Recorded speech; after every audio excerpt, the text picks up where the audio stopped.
Hello everyone, welcome to keep learning by Swapnil. आइए question देखते हैं। एचसी का बड़ा ही अच्छा क्वेश्चन है।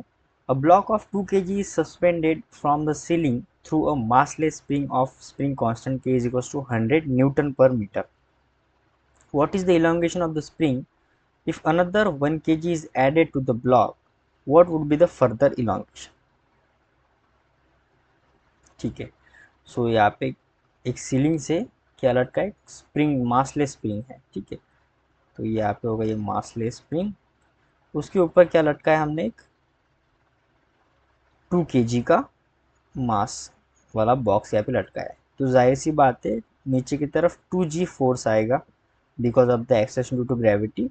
और स्प्रिंग जो होगा वो थोड़ा इलोंगेट हो जाएगा। मान लेते ये नेचुरल लेंथ हो जाएगी उसकी l, यहाँ से लेके यहाँ तक। और मान लेते कुछ x डिस्टेंस इसने इलोंगेशन किया। अब जैसे ही x डिस्टेंस इलोंगेशन हो जाएगा, एक ऊपर की तरफ एक फोर्स आएगा जिसे हम स्प्रिंग फोर्स कहते हैं, जिसका वैल्यू होता है k into x. Spring constant into distance जितना वो इलोंगेट किया है। स्प्रिंग कांस्टेंट हमें ऑलरेडी गिवन है क्वेश्चन में। मास गिवन है 2 kg। स्प्रिंग कांस्टेंट जो है वो गिवन है 100 न्यूटन पर मीटर। ठीक है। सो अब हो क्या रहा है कि यहाँ पे ये बैलेंस कर रहा है, लटक रहा है ना ही नीचे जा रहा है ना ही ऊपर जा रहा है, उसको बैलेंस कर रहा है। बैलेंस कर रहा है इसका मतलब जो स्प्रिंग फोर्स है वो उसका वैल्यू 2g के इक्वली होना चाहिए, तभी जाके वो बैलेंस कर रहा है, मोशन नहीं कर रहा है। तो इसका मैग्नीट्यूड, ठीक है, मैं यहाँ पे डायरेक्शन की बात नहीं कर रहा हूँ, just magnitude. So k into x is equal to हो जाएगा 2g। k का वैल्यू कितना है? 100। x हमें पता नहीं है, 2g हम ले लेंगे 10। ठीक है। सो ये जीरो से ये जीरो चला जाएगा, x इज इक्वल टू आ जाएगा 2/10। x का वैल्यू आ जाएगा 0.2 मीटर। इतना डिस्टेंस क्या होगा? वो इलोंगेट हो गया होगा।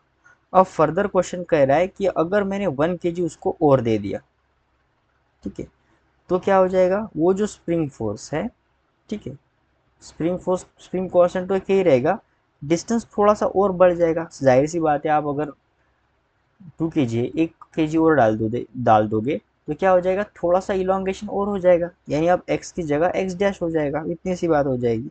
और वो जो बैलेंस करेगा फोर्स को, कितने फोर्स को बैलेंस करेगा? 3g को, क्योंकि पहले 2g था। 1 kg आपने ऐड कर दिया तो 3 kg फोर्स आएगा डाउनवर्ड अब। ठीक है। यहाँ से एक्स डैश जो आ जाएगा वो आ जाएगा 3 इंटू 10 अपॉन 100। सो एक जीरो से एक जीरो चला गया, जो एक्स डैश का वैल्यू आ जाएगा वो आ जाएगा 0.3 मीटर। अब ये 0.3 मीटर जो है वो कंप्लीट है नेचुरल लेंथ से लेके जहाँ तक वो रुका है ना वहाँ तक। पर हमें क्या पूछा है कि फर्दर कितना एलोंगेट हुआ? यानी पहले हुआ था 0.2 और उसके बाद कितना हुआ? वो 0.3 पे चला गया, यानी 0.1 मीटर चला गया। ठीक है ना। तो फर्दर इलोंगेशन जो हो गया वो होगा 0.1 मीटर एक्स्ट्रा इलोंगेशन हम कहेंगे इसे। ठीक है। इसका आंसर कभी भी 0.3 मत क्लिक करना, क्योंकि हमने क्वेश्चन में हमें पूछा है फर्दर इलोंगेशन और कितना इलोंगेशन। तो 0.2 तो भाई पहले से हो गया था, अब कितना होगा? 0.1, ताकि वो 0.3 कंप्लीट कर सके। सो आई होप आपको ये वीडियो सोल्यूशन अच्छा लगा होगा। वीडियो सोल्यूशन अच्छा लगा है तो चैनल को सब्सक्राइब कर दीजिए, वीडियो को लाइक कर दीजिए। मिलते हैं नेक्स्ट वीडियो सोल्यूशन में। कीप लर्निंग विद स्वप्निल के साथ।